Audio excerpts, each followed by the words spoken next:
They say some storms don't start with thunder. Mine began with a balloon that never popped. My name's Grant Bishop. 42, emotionally efficient, husband to a woman who makes French toast like a religion, and the kind of man who alphabetizes his spice rack. I had everything you're supposed to chase: a good house in a quiet neighborhood, a marketing firm that practically ran itself, and a marriage people envied from their third glass of wine. The funny thing about perfection is that it whispers before it screams.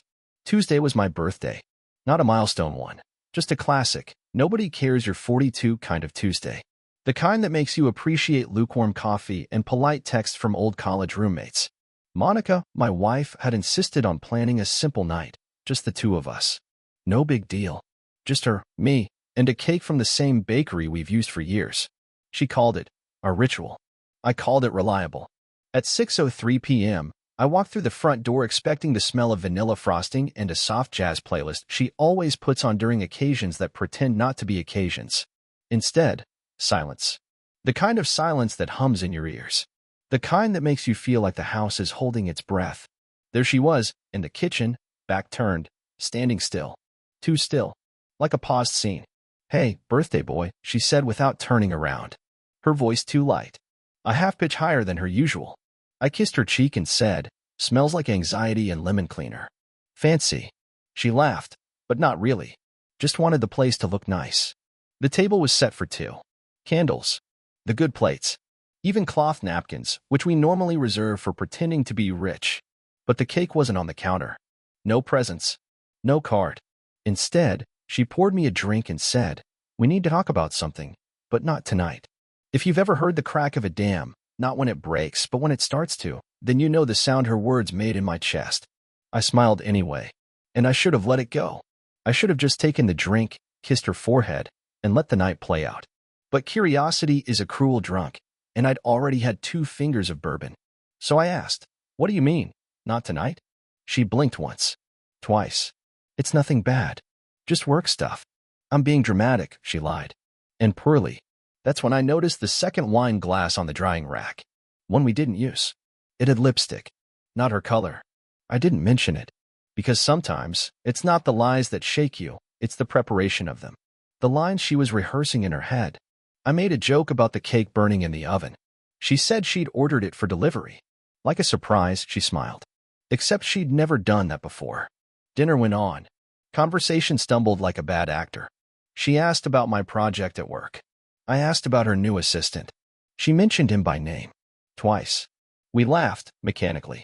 And when the doorbell rang with the delivery cake, she rushed to answer like her life depended on it. It wasn't until later that I realized. She never once said, "Happy birthday." But I smiled, blew out the candles, pretended not to notice she cut herself a slice and didn't eat it. That night, she fell asleep facing away from me. That used to be normal. Now it felt like distance measured in betrayal. The next morning, I woke up with a slice of cake uneaten on the kitchen counter. A post-it note in her handwriting. "Jim, be back soon." But I already knew she wasn't at the gym. She hadn't been in weeks. Why do we ignore the sirens when we think we're driving the boat? Next time, I follow the trail she thought she buried. Trust doesn't die in an explosion. It suffocates slowly, under a pile of perfectly folded alibis. Wednesday morning, the house smelled like nothing. Not coffee. Not toast. Just silence and lemon-scented guilt. Monica had left before sunrise. She'd written Jim on the post-it note like it was gospel. Except I knew she hadn't renewed her gym membership in months. The last time she even wore sneakers, we were arguing over vacation plans, specifically why she didn't want to book anything past July. Her shoes were missing now. The black pair she only wore for short walks. Walks she claimed helped clear her mind. By 8:17 a.m., I was sitting in her side of the closet. Don't ask me why. I wasn't snooping. I told myself that lie all morning. I was just checking. For what? I wasn't sure. What I found was simple. Small. But enough. A business card. Tucked into the pocket of her blazer. White. Minimal. The kind of card a man with perfect teeth and an overconfident handshake would carry. Tyler Graham, lifestyle coach and performance consultant. No logo. No slogan. Just his name and a number. Professional. Discreet. I stared at it for a full minute. Then I did what any rational man would do in the beginning stages of unraveling. I Googled him. The results weren't scandalous. But they weren't comforting either. Tyler Graham's website was sleek. Testimonials from people who reclaimed their power, rediscovered their joy, and finally felt seen. One of them was from a Monica B. Same first name, different city. Or maybe just smart enough to misdirect. There was a photo. Tyler. Early 40s. Jawline like a movie villain. Gym fit without the meathead energy. Casual smirk. The kind of guy who probably says things like, "You're not broken, you're just stuck." The kind of guy who makes a woman feel understood while barely knowing her. I didn't call the number. Not yet. I needed more than suspicion. More than a good-looking man with self-help slogans and a flashy smile. So I went to work. Tried to pretend I was normal. The kind of man who wasn't reverse engineering his marriage from subtle clues and gut punches. But by noon, I had checked my phone 16 times. Still nothing from Monica. She texted around 1. Busy day. See you tonight? I replied, everything okay? She didn't answer. That night, dinner was leftovers and forced conversation. She said she was tired. I said I was fine. We were both lying. Then she mentioned something offhandedly. Tyler's doing a workshop this weekend. At the community center. I froze. Tyler. Oh, she said too casually. I thought I mentioned him. He's just this coach.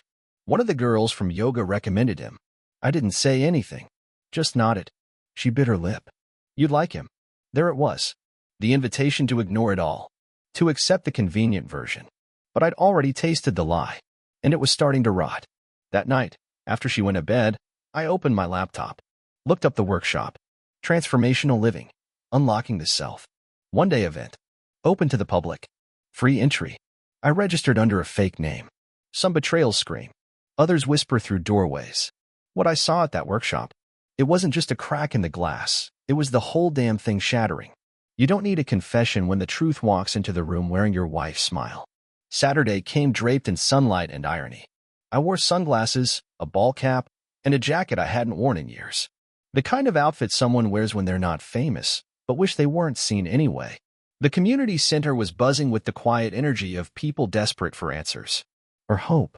Or, in some cases, someone with abs who could pronounce mindfulness like a seduction. I signed in as Michael Grant. A harmless alias. Close enough to my name to respond if someone called it. Far enough not to raise a flag. Room 204. That's where Tyler Graham was holding court. It looked like a TED Talk lost its budget. Folding chairs. Lemon water. A projector that hadn't been calibrated since Bush was president. And her. Monica. Front row. Notebook in her lap. Pen poised like a student trying to impress the professor, not because she needed the grade, but because she wanted the approval. She hadn't looked at me once. Which made sense. She didn't know I was there. But I saw her. Laughing at his jokes. Nodding at his platitudes. And then came the moment. Tyler asked the room to close their eyes. Think of the person in your life who makes you feel stuck. Not necessarily a villain. Just wait. Familiarity. Predictability. My heart slowed. Now he said, imagine telling them the truth, even if it hurts. What would you say? The room was silent. Some people shifted uncomfortably. Monica didn't. Her mouth moved slightly. I couldn't hear her, but I could read lips. I'm sorry, I settled. Then she smiled. Eyes still closed. Just a little curve of the mouth. Like saying it felt like release. Like breathing after holding it in for years. I didn't move. Didn't blink. Just watched the mirror crack wide open. She wasn't cheating. Not in the way most people mean it. There were no hotel rooms. No lipstick on collars. Not yet. But emotionally? She was already somewhere else. Somewhere with someone who made her feel new. Who didn't organize spice racks or remind her to drink more water. And the worst part? She wasn't struggling with guilt. She was relieved. The workshop ended an hour later. I left before she saw me. Walked through the parking lot like a ghost. That night, she came home glowing. Told me she might start doing one-on-one sessions. He just gets how people think, she said. Like he sees through the surface. I stirred my tea. Must be nice, I said quietly. She didn't hear me. She was already in another room. They say revenge is a dish best served cold. Mine started as a whisper and a spreadsheet. Sometimes the most dangerous man in the room is the one who says nothing, because he's already decided. I didn't confront her. Not that night. Not the next. I played the role. Stirred the tea. Laughed at the shows she picked on Netflix. Made jokes about the neighbor's broken porch light. And every moment, I filed things away. Not just what she said, but what she didn't. The silences between her sentences. The way she stopped asking how my day was. The way her phone never left the kitchen table, always screened down. I became a collector of absences. And while she floated through our home like a woman rehearsing her next life, I started building mine. Let me be clear, I didn't plot revenge in a red mist of rage. I planned it the way accountants plan retirement. Quiet, calculated, unemotional. First, I changed the passwords. Not hers, mine. All of them. Bank, cloud storage, email, subscriptions, digital locks. Then I backed up everything. Old photos, receipts, shared notes, calendars. You'd be surprised how much truth lives in a synced calendar, especially when someone forgets you still have admin access. Next came the paper trail. I met with a lawyer, told him I was considering future-proofing. He didn't ask too many questions. I just want to understand what protection looks like, I said. If something shifted. He nodded like a man who'd heard the word shifted used as code more times than he could count.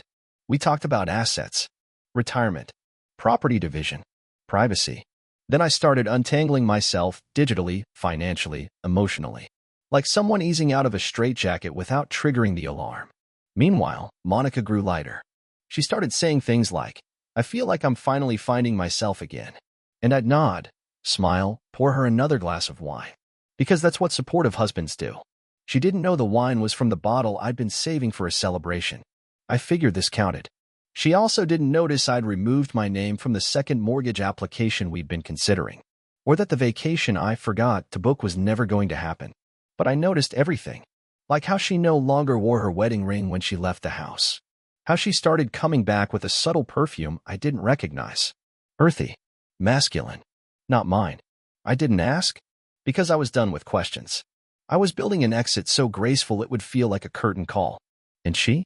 She was still busy rehearsing for the standing ovation she thought she deserved. They say still water runs deep. But mine? Mine was starting to drag her under, one unnoticed ripple at a time. Some exits don't need doors. Just silence, strategy, and a smile that doesn't reach your eyes. The strange thing was, I didn't feel angry anymore. Not in the way most people expect. No fire. No shouting into the bathroom mirror. Just a steady kind of clarity, like waking up in a hotel room and remembering you've already checked out. I was still there technically. Same bed, same table, same rituals. But I was gone. She just hadn't realized it yet.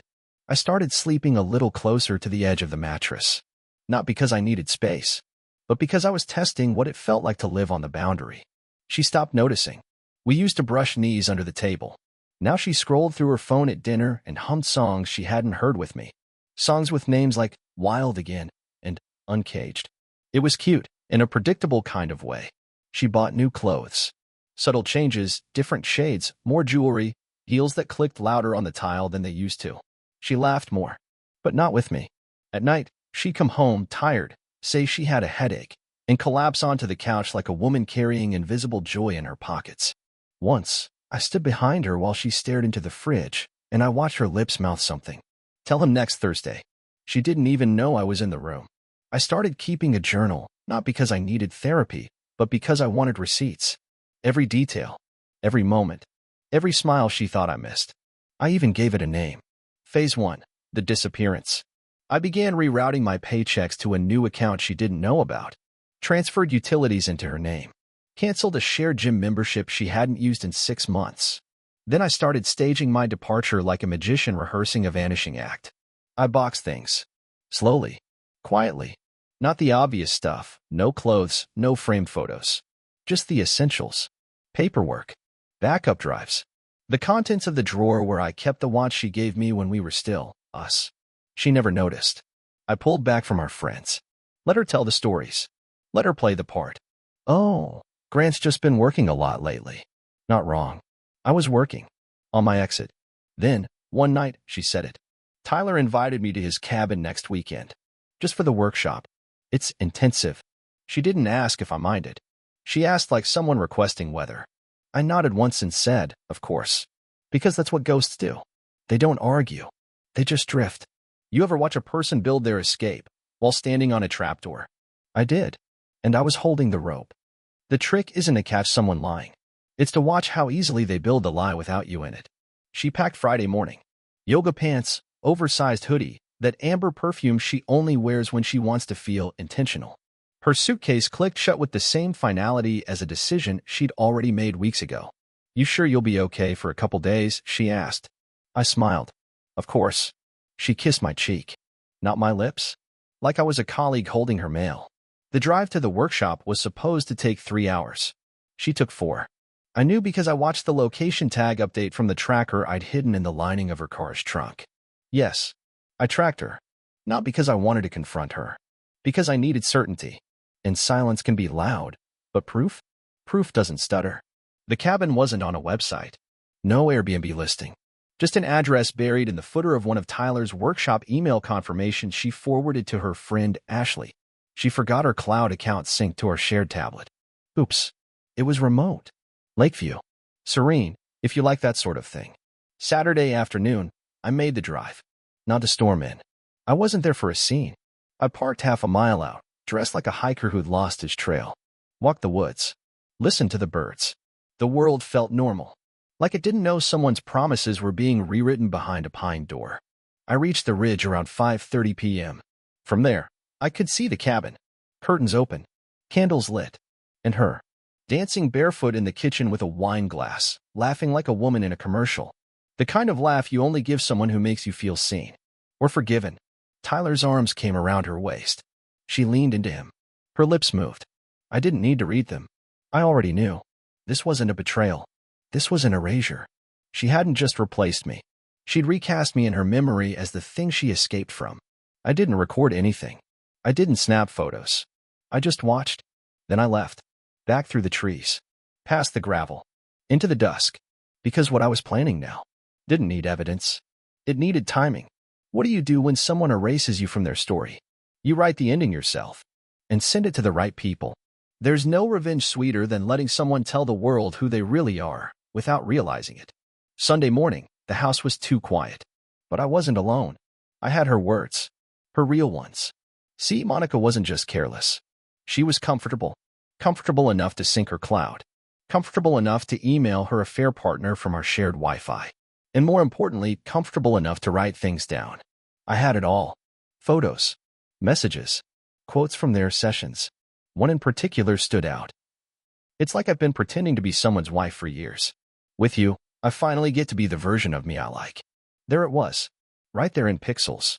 Her admission that everything we'd built, house, life, vows, was a role she regretted accepting. I didn't scream. I opened a fresh email draft. Subject line, "Thought you should see this before Monday." Recipient, hr@hercompany.com. CC, the nonprofit board she volunteers for, 3 mutual friends who still believed in her, and because life writes better scripts than fiction, her mother. Attached, 1 zip file. Labeled, Redefined, Monica's new version. It wasn't revenge porn. It wasn't explicit. Just emails. Screenshots. The image of her kissing Tyler's neck on the porch of the cabin labeled, Workshop Photos Private. I didn't include commentary. I didn't need to. When someone builds a lie loud enough, all you have to do is press send and let gravity do its job. I stared at the screen for a full minute before clicking. Then I hit send, sat back, and breathed. An hour later, my phone buzzed. Unknown number. Straight to voicemail. Then 3 texts. "What did you do? You're ruining everything. Please talk to me." I didn't reply. Because here's the truth. I didn't ruin anything. She did. I just opened the curtains. She came home that evening looking like a woman who'd walked through fire. Makeup uneven. Eyes swollen. The email had arrived before she did. She opened the door and said, "We need to talk." I nodded. Sure. But not tonight. Tonight, I was going to sleep. Peacefully. In the middle of the bed. There's nothing colder than an apology designed to fix the mirror, not the damage. And I let her talk, just long enough to realize she wasn't sorry. Some apologies are just rehearsals. Not for forgiveness, but for reputation management. The living room was dim when she walked in. Just the hallway light casting shadows on the floor, turning the walls into soft, shaking silhouettes. She didn't slam the door. That would have required certainty. She closed it like someone wasn't sure if she belonged anymore. "Grant," she said. Soft. Tentative. The kind of voice you use when you're trying to open a door you used to own the key to. I didn't look up. Not right away. I was sitting on the couch. Her favorite couch, ironically. The one she used to curl up on with tea and talk about manifesting joy. I was sipping water from a chipped mug. not out of symbolism, just because all the clean ones were in the dishwasher. She walked in slowly, shoulders hunched in that half-surrender posture people wear when they think humility might win them some grace. "We need to talk," she repeated. I nodded, then gestured to the other chair. Not because I wanted her close, but because some things deserve a front-row seat. She sat, crossed her legs. The same leggings from the cabin. Still faintly smelled of lake air and someone else's cologne masked by dryer sheets. "I don't even know where to start," she whispered. "I imagine somewhere after the part where I was still your husband," I said calmly. Her eyes flinched, just for a second. It wasn't what it looked like. I smiled. Not kindly, not mockingly. Just the kind of smile that happens when someone says the line you predicted word for word. "You're right," I replied. It was worse. That landed. Her face crumpled slightly, and her eyes darted down to her hands like she was counting her fingers just to avoid my gaze.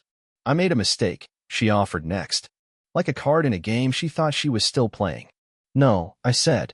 "You made a decision." Repeatedly. She looked up now, and I could see it, the swirl behind her eyes. Shame and calculation playing chess in real time. "I never wanted to hurt you," she said, voice cracking just enough to sound human. "You didn't want to get caught," I corrected. Silence. A long, thick silence. Then the shift. "I was unhappy, Grant." There it was. The thesis. The line that had been waiting in her throat for months. Maybe years. I felt like I was fading. Like I wasn't seen anymore. Tyler made me feel alive. I nodded. Not because I agreed, but because I understood the script.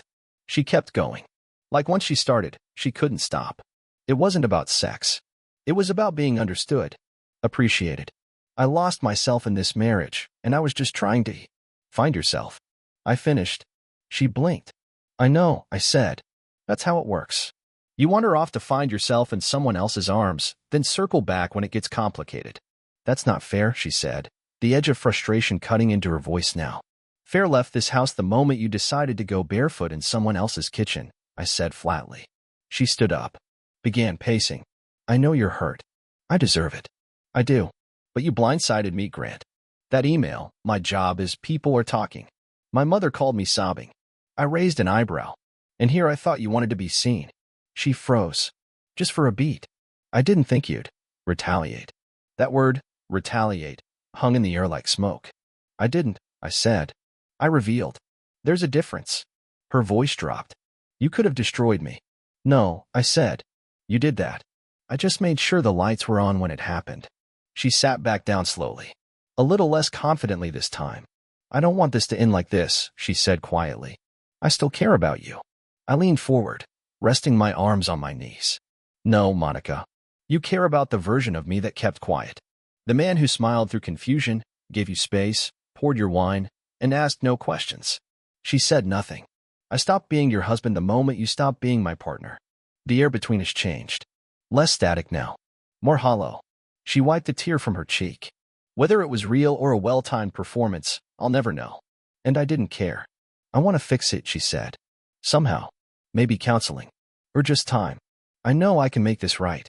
I stood up, walked to the bookshelf, pulled down the wedding album, opened it to a photo of us laughing under a willow tree.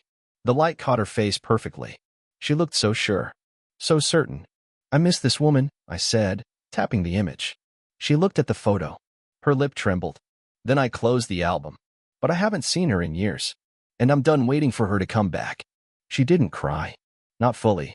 Just sat there, shoulders slumped, reality sinking in. Then I handed her the envelope I'd prepared days ago. Inside, a letter. Neutral tone. Respectful. Acknowledging what was. Accepting what isn't. And filing for divorce. "Take your time reading it," I said. "But don't wait too long. I'm moving forward, with or without your closure." I left her there. In her chair. In her silence. And for the first time in months, I felt light. Not vindicated. Not victorious. Just whole. She wanted closure. I gave her something better. A mirror. And what she saw in it. That was the real ending. The cruelest endings aren't loud. They're quiet. Elegant. Final. Monica didn't sign the papers that week. Or the week after. Instead, she floated around the house like a guest overstaying her welcome, waiting for something to shift back into place. She tried cooking once. Lasagna. Her peace-offering dish. She even put a sprig of basil on top, like presentation could erase a year's worth of deception. I didn't touch it. She started leaving affirmations on the fridge. Sticky notes with phrases like, healing takes courage, and we are not our worst moments. She didn't get it. This wasn't a wound-up bandage. It was an exodus. And I was already gone. But I wasn't finished. Not yet. She still had one last performance to give. I just made sure the audience was there to see it. Friday night, we hosted a small dinner. A goodbye, under the illusion of civility. Mutual friends. Her sister. Her coworkers. Even Tyler, somehow invited as her +1, under the guise of post-work reconciliation. He didn't know I knew. That was the point. I played the host. Opened wine. Passed plates. Smiled like a man who'd finally embraced forgiveness. Then, after dessert, I stood to make a toast. I tapped my glass. Thank you, everyone. I appreciate you being here for this moment of transition. Eyes turned. Glasses raised. I wanted to celebrate something, I continued. Not an ending, but a release. I turned to Monica. She froze. I've been lucky to have spent years beside this woman. I believed we were building something sacred. But sometimes, life has other plans. Or people. Polite chuckles. Nervous glances. She's found someone who brings her joy, I added, nodding toward Tyler, who straightened in his chair like a man realizing the trap too late. And I found peace in letting go. The room went silent. But I couldn't let this moment pass without one gift, I said. I reached under my chair, lifted a wrapped box, and handed it to Monica. She hesitated. Everyone watched. She unwrapped it slowly. Inside, a leather-bound book. Our wedding album. But it wasn't just the original. It had been edited. Each photo now included captions. Subtle. Brutal. Honest. First dance. She was already texting him by then. Anniversary trip. She said she needed space. She meant room for someone else. Valentine's dinner. I bought roses. He got the lingerie photos. Monica didn't turn a single page after the third. Her hands trembled. Tyler looked like he'd seen a ghost. The silence was absolute. The kind that follows revelation. Then I smiled. To new beginnings, I said, raising my glass. And to never mistaking silence for ignorance again. I drank. Then walked out the front door. Into the cool night. No drama. No slamming. Just a man who gave her the mirror and left her standing in front of it. She called me 4 times that night. Left a voicemail sobbing. Said I was cruel. Said she didn't deserve this. Maybe. But what she did deserve was the chance to sit with the truth in a room full of people who'd only ever known the version she performed. Now they knew the story she didn't want anyone to read. And I? I drove away with nothing in the rearview but a woman frozen in the glare of her own spotlight. That's the thing about betrayal. It doesn't need revenge. It just needs lighting. And I made sure she saw every shadow she tried to hide.